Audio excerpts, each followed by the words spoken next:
La guérisseuse Agathe et sa petite-fille Maria vivaient dans une petite maison imprégnée d'herbes aromatiques. Elle se trouvait à la périphérie du village, dont les habitants gagnaient leur vie en pêchant. Maria avait perdu ses parents très jeunes. Sa mère, la belle-fille d'Agathe, ne faisait pas confiance à la médecine traditionnelle. Elle est allée accoucher à l'hôpital du district mais y est décédée d'une infection. Quelques années plus tard, le père de Maria a péri en mer lors d'une tempête. Plusieurs marins du village sont morts en même temps, et les anciens parlaient d'une malédiction liée à l'année du dragon de mer selon l'ancien calendrier oriental. Cette idée était reprise par des marins superstitieux qui revenaient de voyage et rapportaient des nouvelles de naufrages. Partout dans le monde, de l'Europe à l'Asie, des navires faisaient naufrage. Des bateaux chaviraient en mer, sur les rivières, et même un paquebot s'est renversé sur un réservoir avec des passagers à bord. Et ce n'était pas tout, des ferrys se renversaient près de l'Italie, sur les côtes de la Tanzanie en Afrique, et même dans des pays dont les marins ne pouvaient prononcer le nom. Agathe n'aimait pas ces conversations. Lorsqu'elle remarquait Maria écoutant avec émerveillement ces histoires mêlant fiction et réalité de manière incroyable, elle la prenait par la main et l'emmenait à la maison. Sur le chemin, Maria tentait de dire quelque chose à Agathe. « Grand-mère, tu sais, l'oncle Roman dit qu'ils naviguaient dans un épais brouillard, ils avaient même réduit leur vitesse, et puis... » Maria changeait de sujet la guérisseuse, pour qui les discussions sur la mer et ses légendes étaient trop douloureuses après la perte de son fils. « Regarde, cette herbe s'appelle l'oseille, tu peux facilement la reconnaître à ses petites fleurs lilas claires. Elle est si petite, presque invisible, insista la petite Maria, qui voulait parler à sa grand-mère de monstres marins. Petite, mais puissante, cette plante améliore le métabolisme, stimule l'appétit, a des effets hémostatiques, cicatrisants et cholérétiques. Grand-mère. Ne comprenant pas complètement les termes complexes, mais se concentrant déjà sur cette nouvelle information, demanda la petite fille. Et moi, quand je grandirai, je pourrai soigner les gens comme toi? Oui, si tu connais les herbes et leur usage. C'est bien, sinon qui soignera les marins quand ils reviendront de la mer? Et elle se remettait à parler des monstres. Tout ce que la grand-mère pouvait faire, c'était soupirer, et une fois à la maison, servir à Maria du thé aux herbes, et à nouveau lui enseigner quand cueillir les herbes, comment les sécher correctement, et comment les utiliser. Le temps passait. Maria apprenait le savoir de sa grand-mère. Et Agathe voyait que sa petite fille avait un véritable talent et des mains en or. D'autant plus que la clinique la plus proche était loin, et que le fait que Maria ait appris à faire des injections était très utile pour les habitants du village. Cependant, Agathe et sa petite fille étaient sollicitées pour leur aide non seulement par les locaux, mais aussi par des étrangers. Les gens en ville parlaient de la guérisseuse miraculeuse du village et demandaient son aide là où la médecine officielle ne pouvait parfois pas aider. Et bien qu'Agathe ne parlait pas beaucoup, les voisins disaient que des gens importants de la ville venaient la voir. Agathe aidait, mais ne prenait pas d'argent. La nature me donne gratuitement les herbes, et le talent est un don de Dieu. Pourquoi devrais-je prendre de l'argent? Comme il donne, il peut reprendre. Lorsque Maria a terminé l'école, puis l'école médicale avec brio, elle est allée voir la guérisseuse pour demander conseil et bénédiction. Elle voulait travailler à l'hôpital. Agathe regarda sa petite fille. Mince, souple, avec de longs cheveux tressés en une natte dorée, de grands yeux gris qui, selon son humeur, pouvaient s'assombrir comme la mer pendant une tempête, ou briller comme le soleil par une belle journée. Elle ressemblait tant à son père par son désir de voir le monde. Va, bien sûr, la bénit elle et ajouta, j'ai soigné un homme d'affaires de la ville l'année dernière. Lorsqu'il a appris que ma petite fille étudiait pour devenir infirmière, il a promis de t'aider à trouver un emploi dans un bon hôpital. Il semblait qu'il le construisait à l'époque, et son ami devait en devenir le directeur. Mais où ai-je mis ce bout de papier avec son numéro de téléphone? J'ai oublié. Attends, je vais chercher. Agathe s'agitait, ce qui n'était pas dans ses habitudes. Cependant, elle le faisait pour que Maria ne voie pas une larme accidentelle dans ses yeux vieillissants. Après tout, elle ne voulait pas se séparer de sa petite fille. Bien que Maria ait étudié dans le district, Agathe espérait que sa petite fille reviendrait vivre avec elle, et qu'elles continueraient ensemble à pratiquer la guérison dans leur village. Eh bien, que faire? C'est la jeunesse, elle veut tout voir, aller partout. Maria, normalement sensible, gentille et attentionnée, dans ses rêves de la grande ville, de la vie trépidante et des aventures, ne remarqua pas l'état de sa grand-mère et continua à parler de ses plans. « Je veux aller au cinéma les vendredis, manger du pop-corn et regarder des films. Bientôt, ils vont sortir un film sur le roi lion. Tu te souviens, j'aimais le dessin animé sur Simba ? Oui, tu as toujours beaucoup aimé les animaux, répondit machinalement la grand-mère. Alors Maria réalisa que quelque chose n'allait pas, s'approcha de la vieille dame et la serra fort dans ses bras. Je viendrai te voir ? C'est sûr, je t'aime beaucoup, grand-mère, très fort. Moi aussi, je t'aime, ma chérie, et soudain Agathe se rappela. Bien sûr, j'ai mis ce papier dans ton bureau, sous ton manuel d'anatomie. Une semaine plus tard, Maria partit pour la ville où, grâce à sa grand-mère, elle fut invitée à travailler dans la clinique privée Algorithme de la santé. Elle aima cet endroit dès la première minute. Bonne rénovation, excellent équipement, de grands couloirs spacieux avec des fauteuils et des canapés, une télévision à écran plasma dans le hall, où les patients se rassemblaient le soir pour regarder les nouvelles ou une série sentimentale, souvent turque, qu'ils discutaient ensuite entre eux. Encore une histoire de cuisinière, grogna l'homme de la chambre 22. Pâtissier, répondaient en chœur les femmes, profitant des passions de l'épisode de la série L'odeur de la fraise. Dans un coin du hall se trouvait une machine à café, un patient boitillant se dirigea vers elle, où d'autres hommes discutaient du prochain match de football entre Liverpool et Barcelone. Mais ce n'était pas seulement l'atmosphère agréable et la bonne rénovation de l'hôpital qui plaisaient à Maria, mais aussi le personnel qualifié et poli. Que ce soit les médecins ou les infirmières, personne ne se permettait de remarques désagréables, ni envers les patients, ni entre eux. Maria avait été témoin à 2 reprises de disputes entre les caissières dans un supermarché social en périphérie de la ville, près de la maison qu'elle louait. Elle se disputait constamment sur qui prendrait sa pause en premier, et être témoin de telles querelles était très désagréable pour la jeune acheteuse. Mais à l'hôpital, rien de tel ne se produisait. Et cela réjouissait vraiment Maria. La jeune fille fut bien accueillie à l'hôpital. En fait, beaucoup savaient que Maria avait été embauchée suite à un arrangement personnel avec le médecin-chef.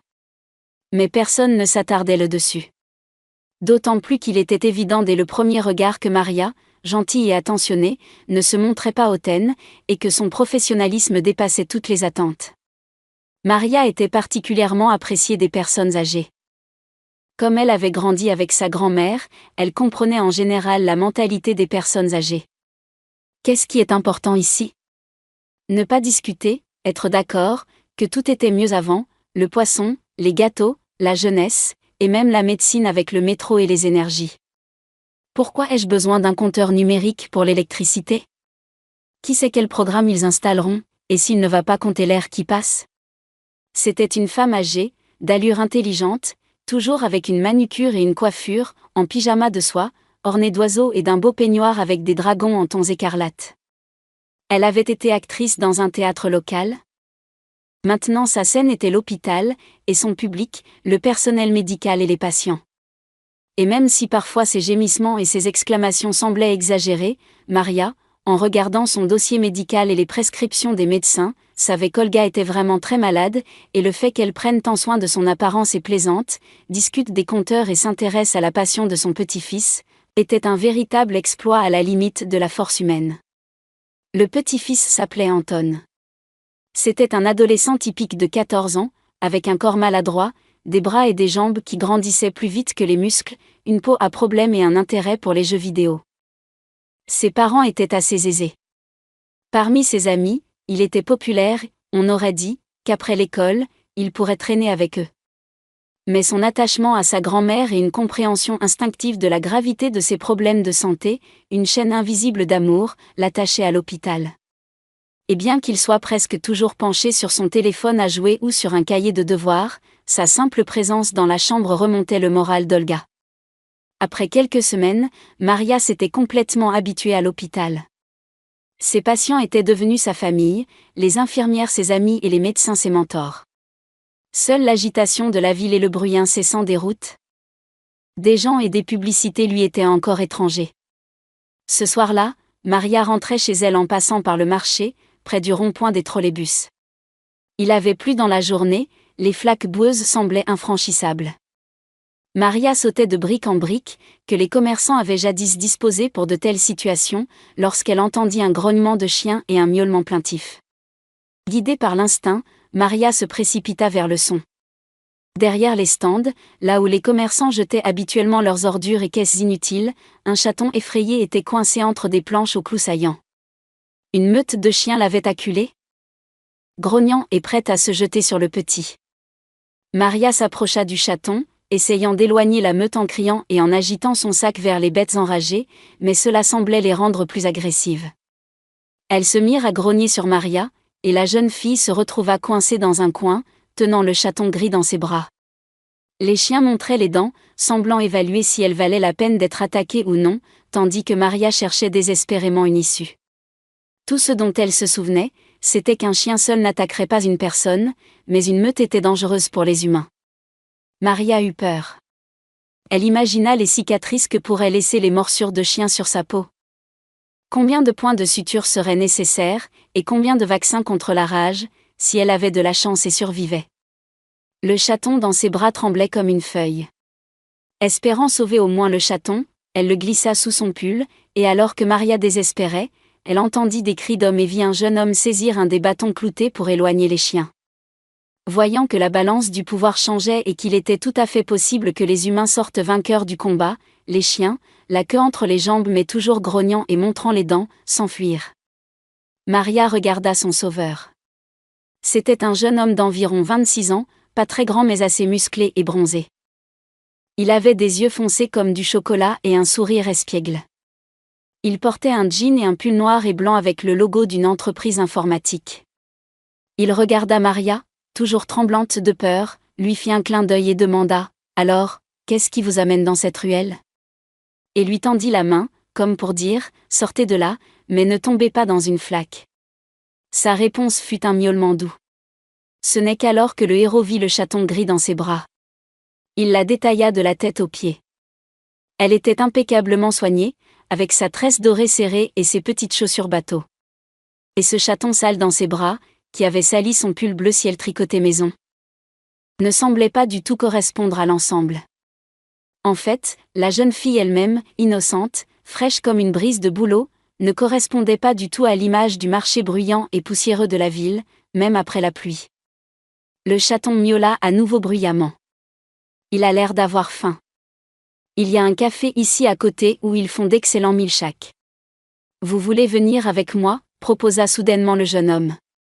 Maria sortit enfin de sa stupeur et hocha la tête. Oui, il faut nourrir le chaton. Et vous avez l'habitude de prendre soin des autres et de vous oublier, n'est-ce pas, constata plutôt qu'il ne demanda le jeune homme. Je vais vous commander une glace. Elle le suivit, sans vraiment comprendre pourquoi. C'était la première fois qu'elle le voyait, et pourtant elle le suivait docilement. N'était-ce pas stupide ? Mais n'était-ce pas stupide de se précipiter pour sauver un chaton, risquant presque de se blesser elle-même ? Maria se posait la question, sachant déjà la réponse. Si la situation se répétait, elle sauverait à nouveau le chaton. Au fait, comment vous appelez-vous ? Demanda le jeune homme, en déplaçant une table pour qu'elle puisse s'asseoir. Maria. Et moi, Constantin. Voilà, nous sommes présentés. Vous aimez la glace avec des éclats de chocolat ou de la marmelade d'orange ? Avec de la marmelade d'orange. Parfait, moi aussi j'aime avec de la marmelade. Constantin avait raison, et le chaton a vraiment aimé le milkshake. La glace était également excellente, et en savourant chaque cuillerée, les jeunes se sont mis à parler. Tout d'abord, d'où ils venaient, de leur famille. Mon père est décédé il y a longtemps, je ne m'en souviens pas du tout, et ma mère s'est remariée pour la 2e fois et est partie refaire sa vie. C'est compréhensible, je suis adulte maintenant, dit-il avec un sourire. Et moi, je suis venu ici, j'ai trouvé un emploi, je travaille sur la conception graphique de sites web. Des sites web ? Oui, je m'assure que les visiteurs puissent trouver rapidement les informations recherchées sans être distraits par la publicité et d'autres éléments inutiles. Il y a toujours beaucoup de travail, je ne vais certainement pas mourir de faim. Oui, le monde entier est en ligne maintenant, a acquiescé Maria. À ce moment-là, le chaton miaula, et l'attention de Maria et de Constantin se porta automatiquement sur lui. « Alors tu as décidé de le prendre avec toi ? » ?»« Oui, bien sûr. »« Peut-on laisser un si petit être vivre seul dans ce vaste monde cruel ?» s'étonna le garçon. « C'est génial, et comment vas-tu l'appeler ? » ?»« Jackie. »« Jackie. C'est original.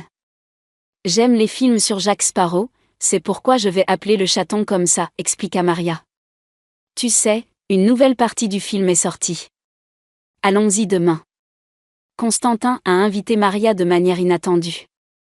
Il l'avait vraiment aimée, et pendant le repas au café, il avait constamment réfléchi à la manière de l'inviter à un rendez-vous. Et voilà une occasion formidable.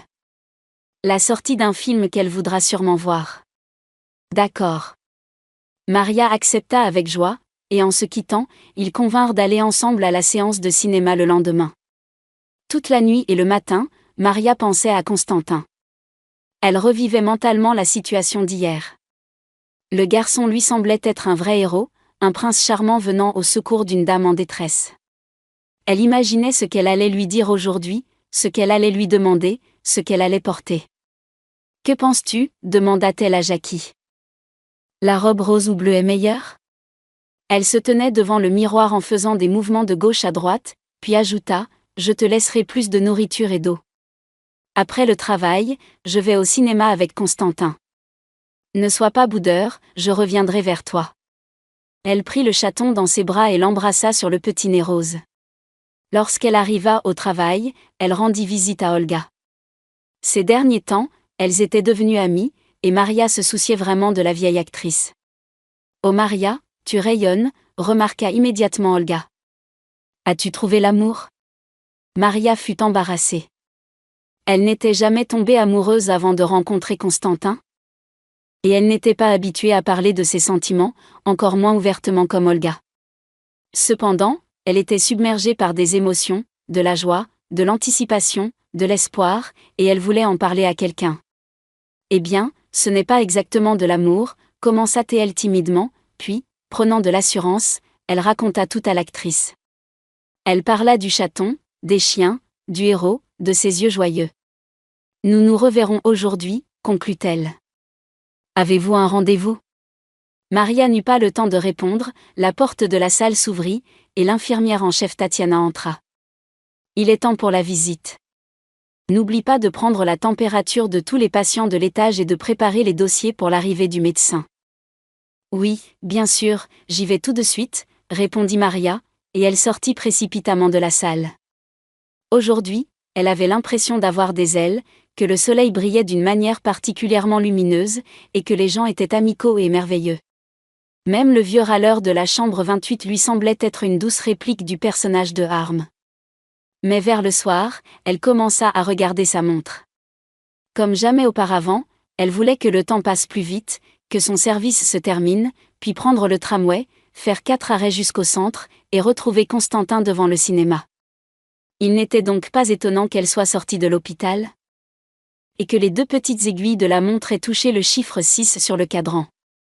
Elle se précipita vers l'arrêt de tramway, monta à bord, fit 3 arrêts, regarda à nouveau sa montre et réalisa qu'elle serait en avance. Elle descendit donc à la 3e station par rapport au cinéma, et se mit à marcher lentement. « Je vais être en retard d'1 minute pour ne pas paraître trop insistante », décida-t-elle pour elle-même. Les voitures passaient à côté d'elle, des vélos aussi, une ambulance, puis à nouveau des voitures. Enfin, elle atteignit sa destination, respirant calmement, et cachant autant que possible ses émotions. Maria a été en retard d'1 minute précise. Mais Constantin n'était toujours pas là. 5 minutes de plus se sont écoulées, et elle a commencé à regarder autour d'elle. Il y avait des garçons et des filles partout. Tous avaient grandi à l'époque de Jack Sparrow et voulaient voir le dernier film. Il y avait des personnes plus âgées ici, elles achetaient du pop-corn et du cola et se précipitaient pour prendre leur place dans la salle, mais Constantin n'était pas là. Maria a regardé sa montre à nouveau. Peut-être avait-elle mal compris quelque chose ? Peut-être qu'ils avaient prévu d'aller à la séance de 9 heures plutôt qu'à celle de 7 heures ? Bien que non, elle n'aurait pas accepté d'aller si tard. Car elle avait son service à l'hôpital le lendemain. Elle a sorti son téléphone, Il n'y avait pas d'appel manqué, elle a rassemblé son courage et l'a appelé elle-même, il a sonné, mais Constantin n'a pas décroché. C'est clair, soupira-t-elle lourdement et se dirigea vers la maison. Elle a ouvert la porte, allumé la lumière, et Jackie l'attendait dans le couloir. Elle a pris le chaton dans ses bras, une preuve vivante que sa rencontre avec Constantin n'était pas un rêve, et murmura « Tu as été abandonnée, et moi aussi. » Puis elle se dirigea vers la chambre. « Ne pleure pas, se dit-elle. Ne pleure pas. » Mais elle a quand même fondu en larmes. Pas parce qu'elle était vraiment tombée amoureuse. Elle ne connaissait à peine le gars. Mais pour une raison quelconque, c'était incroyablement blessant, comme si elle était cette ingénue naïve d'un roman anglais que le lord anglais avait compromis, détruisant ainsi la vie de la belle. Le matin, elle se rendit au travail presque sans force. Elle était à peine en retard. Tatiana la regarda sévèrement et la prévint immédiatement, avec Olga, ne tarde pas aujourd'hui. Hier, vers 7 heures, un jeune homme est arrivé dans un état critique. Sa colonne vertébrale est endommagée, on ne sait pas s'il pourra s'en remettre, alors il faut lui accorder une attention particulière. Que lui est-il arrivé ? Demanda Maria presque à voix basse. Car elle avait un mauvais pressentiment.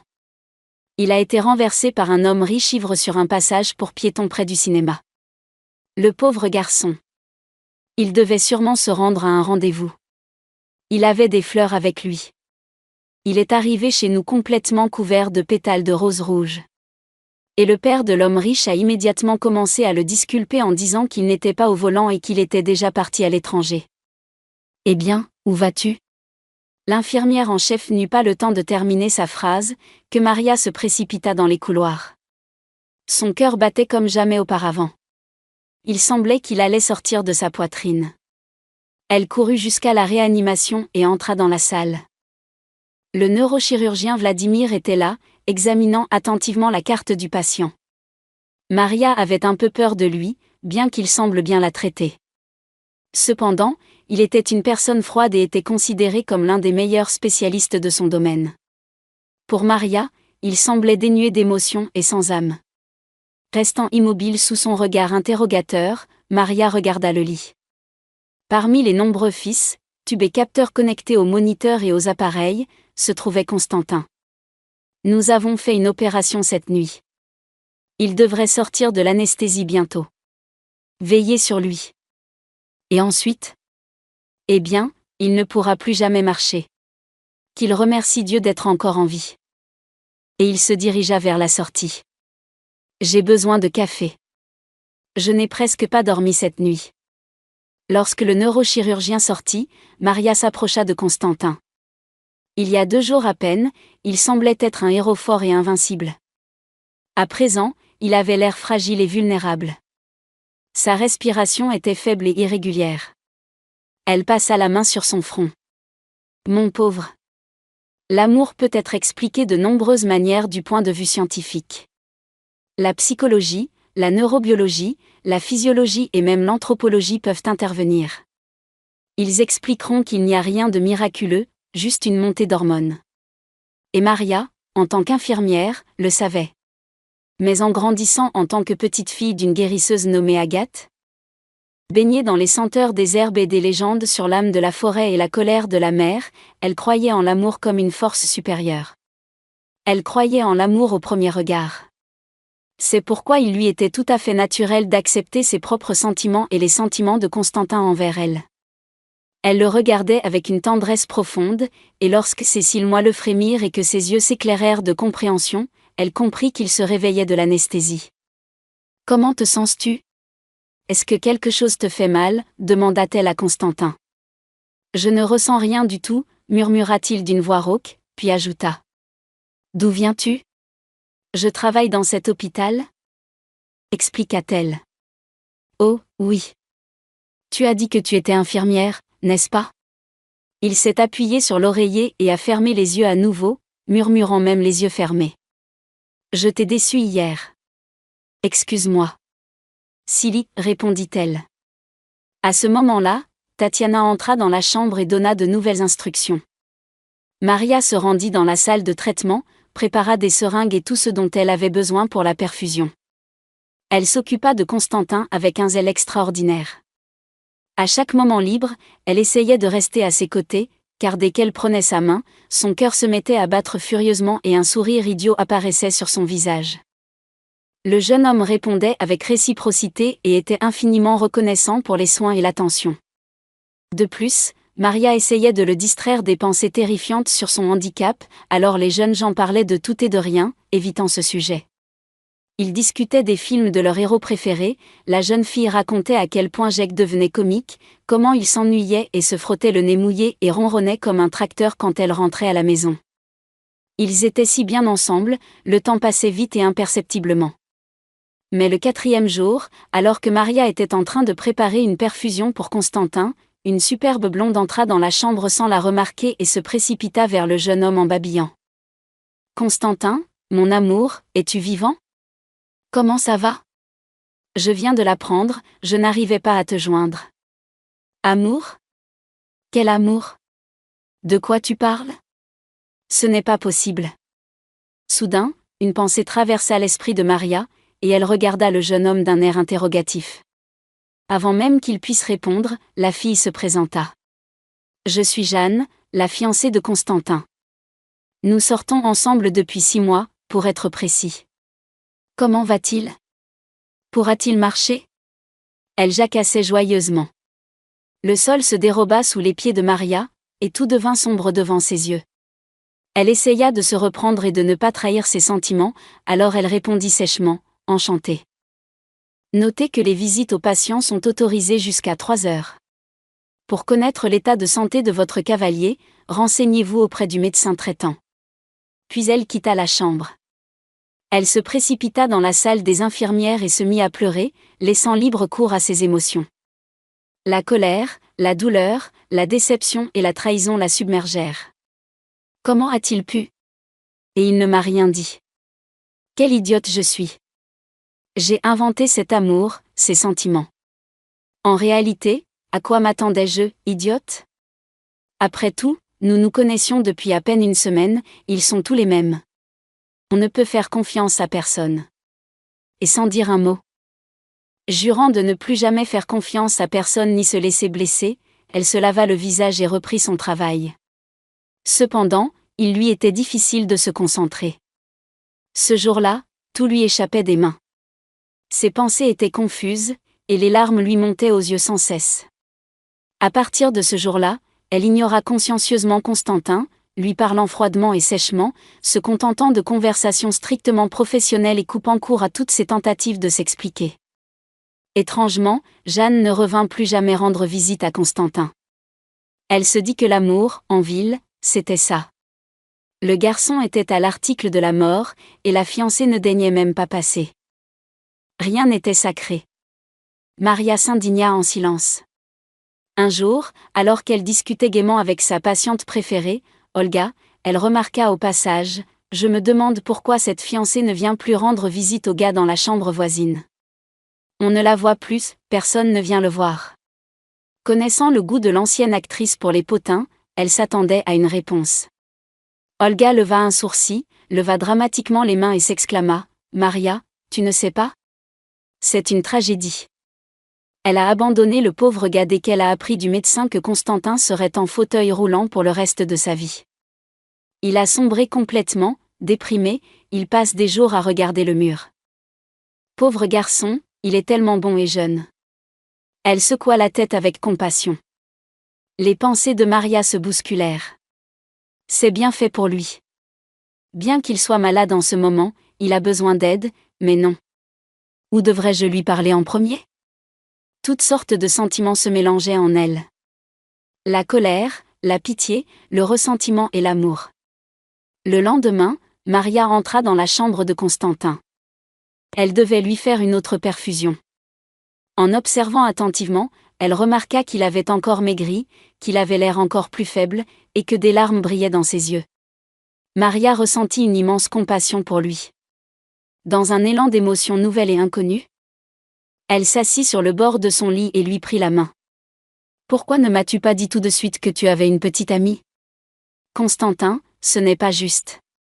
Je me suis sentie si humiliée. Tu ne peux pas imaginer. J'ai été honnête à ton sujet, et toi ? Le jeune homme leva les yeux vers elle, empli d'un désespoir insoutenable, et répondit d'une voix rauque et tremblante, « Pardonne-moi, Maria. Oui, tu as totalement raison. Je suis un salaud. Tu vois, je t'ai vu alors avec ce petit chaton sale dans ta poche. Tu étais si légère, comme une petite brise. Et j'ai compris que j'étais perdu. Tombé amoureux, comme un gamin. C'est comme ça, du jour au lendemain. Et avec Jeanne ? Nous étions ensemble depuis 6 mois, mais quelque chose ne collait pas. Nous nous disputions souvent pour des broutilles. Il n'y avait pas de chaleur humaine. Et maintenant, elle m'a complètement abandonnée quand elle a découvert qu'elle aurait à s'occuper d'un invalide. Et elle a bien fait. À qui suis-je utile maintenant ? Je suis un malheureux invalide. Il se détourna à nouveau vers le mur, couvrant sa tête de ses mains, essayant de retenir ses sanglots en fermant la bouche avec sa paume. Maria s'inclina légèrement et dit doucement, « Tu es nécessaire pour moi. Et pour Jackie aussi. Et tu marcheras, souviens-toi de ça. Je t'emmènerai à la campagne chez ma grand-mère. Elle est guérisseuse et herboriste. Les gens viennent de loin la voir. Elle peut sentir la maladie avec ses mains, tu comprends ? D'accord ? Fais-moi simplement confiance, d'accord ? Et ne baisse pas les bras. Nous irons au cinéma ensemble encore et encore. » Maria sourit et embrassa la petite main de Constantin en la serrant contre elle. Vladimir, apprenant que Maria prévoyait de démissionner et de partir avec un patient désespéré à la campagne, était fortement opposé à cette décision. Au début, il essaya de raisonner la jeune fille. « Maria, j'ai travaillé en tant que neurochirurgien principal pendant près de 30 ans et j'ai personnellement opéré ton ami. Crois-moi. Aucun médecin au monde ne pourra le remettre sur pied. C'est psychologiquement impossible. Qui te prends-tu pour être ? Ne te laisse pas berner et ne te précipite pas, occupe-toi seulement de ce garçon, c'est tout. » Mais la jeune fille souriait seulement et secouait obstinément la tête. « J'ai déjà pris ma décision. Et ne t'efforce même pas de me dissuader. Je crois que Constantin pourra marcher. » Alors Vladimir s'adressa à Constantin. « Écoute, mon garçon, pourquoi brises-tu la vie de cette fille ? D'accord, elle est naïve et croit en des miracles, mais comprends enfin que tu ne te lèveras jamais de ce fauteuil. Jamais, tu comprends ? » Constantin serra les poings jusqu'à ressentir la douleur, blanchissant ses jointures. « Ne me condamne pas prématurément, attendons encore. J'aime Maria et je veux être à ses côtés. C'est tout. » La clinique était en émoi quand Maria partit définitivement avec Constantin, après avoir dit au revoir à tous. La plupart du personnel ne comprenait pas pourquoi une jeune et belle fille avait délibérément pris une telle charge sur elle. Beaucoup essayaient de la dissuader avec moquerie, ignorant complètement Constantin, comme s'il était un objet inanimé ou un morceau de bois qui ne ressentait rien. Seule Olga, en la serrant chaleureusement dans ses bras, dit en dernier, « Tu es une fille intelligente, tu fais tout comme il faut, je suis fière de toi. N'écoute personne d'autre, suis seulement ton cœur, il sait mieux ce qu'il faut faire. » En ce moment difficile, ces paroles chaleureuses et sincères étaient aussi nécessaires à la jeune fille qu'une bouffée d'air frais. Elle avait elle-même peur de ne pas être à la hauteur, de ne pas réussir, mais elle savait au fond de son cœur qu'à part Constantin, personne d'autre n'était important pour elle. Dans son regard, elle était tombée amoureuse de lui, c'était aussi simple que ça. Elle devait tout mettre en œuvre, faire l'impossible avec l'aide de sa grand-mère pour essayer de remettre Constantin sur pied. Et si cela ne marchait pas, alors ce n'était pas le destin. Et ils vivraient ainsi. Maria imaginait mentalement comment, en se tenant la main, ils couraient vers une rivière pure et tumultueuse et sautaient ensemble dans l'eau chaude, avec une tranquillité absolue autour d'eux, les oiseaux chantaient, et les arbres ondulaient doucement au vent. Peut-être que Constantin, en voyant toute cette beauté naturelle intacte, voudrait rester là pour toujours. Sur le chemin de la campagne, Maria était très inquiète de savoir comment sa grand-mère réagirait à Constantin. Aurait-elle des reproches pour cette décision impulsive, sachant qu'elle avait aidé sa petite fille à obtenir une place dans une clinique d'élite ? Cependant, Maria ne laissait rien paraître et bavardait joyeusement tout au long du trajet. Constantin se sentait mal à l'aise, s'invitant sans invitation chez une personne âgée de cette manière. Il imaginait déjà le regard désapprobateur de la vieille dame quand elle verrait qui sa petite-fille avait amené, et à quel point elle serait déçue. Les regards de pitié et les faux sentiments de sympathie lui avaient déjà tellement pesé. Maria a été cette bouée de sauvetage à laquelle il s'est agrippé comme un noyé. Il sentait que la fille était sincère avec lui et croyait en elle comme en lui-même. Mais les inquiétudes des jeunes étaient totalement vaines, et la grand-mère n'a jamais dit un mot de reproche. Elle a accueilli Constantin comme son invité le plus précieux. Le nourrissant de thé parfumé aux érelles et de confiture de myrtille, tout en disant « Ne t'inquiète pas, mon cher, nous verrons qui vaincra qui. Maintenant, Maria et moi allons préparer le bain, nous te ferons suer, puis je te toucherai, et mon don ne te trahira pas, que Dieu nous aide à te libérer de cette maladie, tu es jeune et en bonne santé, tu devrais t'en sortir. Écoute et fais ce qu'on te dit, ne te rebelle pas, cela fera mal, mais endure-le, ne te ménage pas. Bois tous les remèdes que je te donnerai sans en laisser une goutte, ne manque pas un seul traitement. » Les voisins ont bavardé et médit, disant que la petite fille était tout aussi désemparée que sa mère, qui n'avait pas duré longtemps dans la capitale. En plus, elle avait emmené un estropié en fauteuil roulant et un chaton dans un sac à dos. On pouvait dire qu'ils étaient tous bénis dans cette famille, mais personne n'osait le dire. On ne sait jamais ce qui peut arriver, on pourrait tomber malade et avoir besoin d'elle. Agathe et sa petite-fille ont entrepris le traitement en toute connaissance de cause. Cela a été long et persévérant. Massage, thérapie manuelle, herbes, compresses et cataplasmes ont progressivement fait leur effet. Le jeune homme a finalement senti ses jambes, elles ont cessé d'être froides et ont réagi au toucher. L'expression de la joie commune ne pouvait pas être décrite en mots. Maria embrassait et câlinait sa grand-mère en criant dans toute la maison « Merci, grand-mère, nous l'avons fait, je le savais, je croyais en toi, comment fais-tu ça, personne ne nous donnait aucune chance, vraiment. Vraiment. Vraiment. Vraiment. Vraiment. » Constantin était sur le point de pleurer lui aussi. « Je vous rends hommage, je suis éternellement votre débiteur maintenant, et je dois avouer que j'avais des doutes au fond de moi. En tant que médecin de la capitale, un neurochirurgien, j'ai renoncé à tout espoir, mais Maria m'a convaincu de lui faire confiance, et elle avait raison. » Le jeune homme a pris délicatement la jeune fille dans ses bras, légère comme une plume, et a tourné avec elle dans le fauteuil roulant, tandis qu'Agathe les observait en souriant et rayonnait de bonheur. La guérisseuse a rougi devant de tels éloges et n'a murmuré que doucement « Cela ne fait rien, chérie, aime-moi bien, ne me fais pas de mal. Je n'ai besoin de rien d'autre, et assurez-vous de ne pas faire de folie avant le mariage, mariez-vous et faites ce que vous avez à faire. » Après cela, les choses ont progressé beaucoup plus rapidement. Constantin a fait des exercices quotidiens pour ses jambes avec d'énormes efforts. Ensemble, Maria et lui ont fabriqué un appareil en bois spécial qui a rendu tous les mouvements beaucoup plus efficaces. Et bientôt, le jeune homme a commencé à bouger ses jambes, puis à marcher petit à petit. D'abord avec un déambulateur, puis avec des béquilles. Les voisins et les connaissances étaient choqués de voir Maria ramener un homme malade en fauteuil roulant, et au printemps.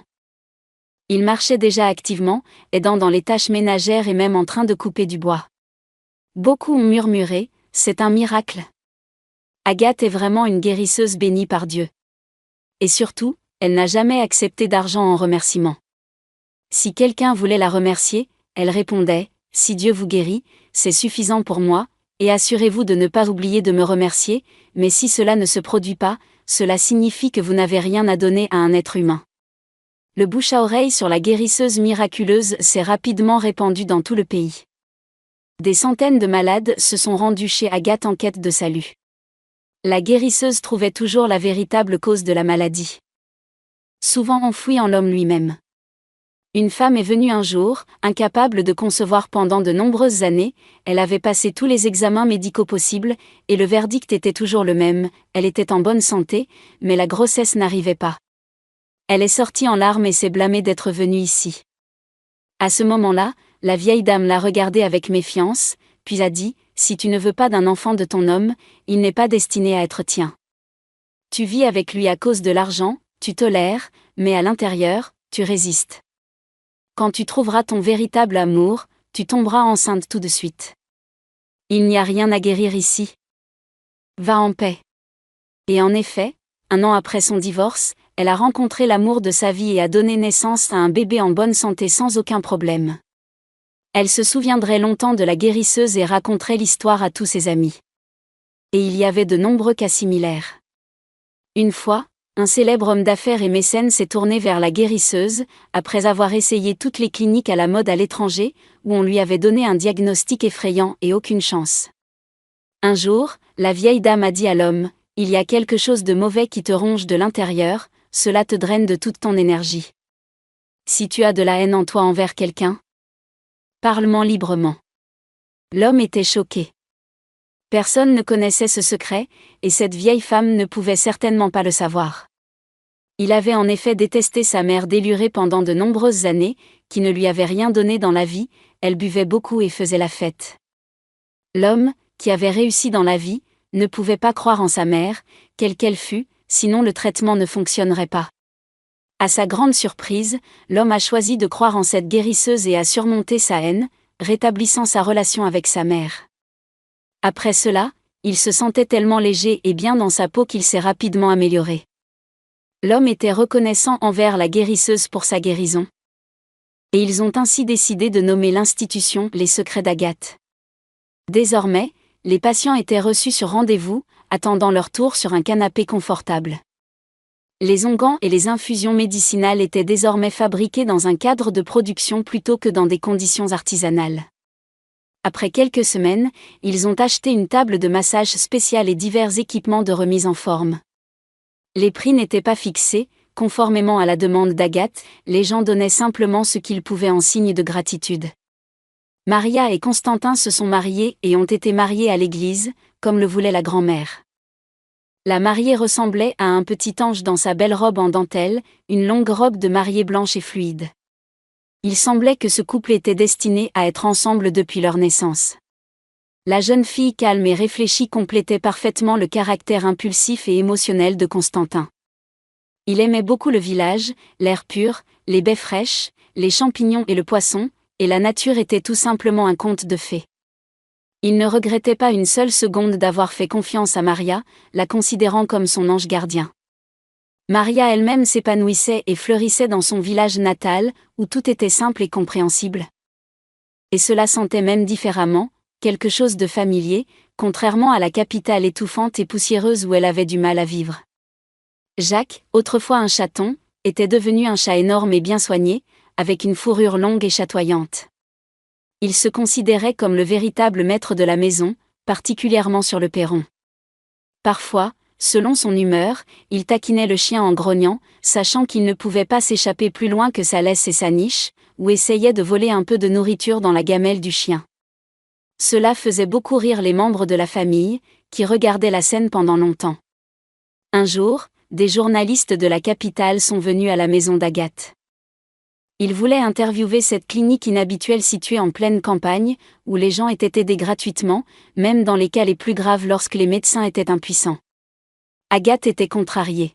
« Partez, s'il vous plaît, ne tournez pas ici. Les gens viennent ici pour parler de leur malheur et guérir leur maladie, et vous voulez les filmer comme des bêtes de cirque, plutôt que de raconter l'histoire correctement.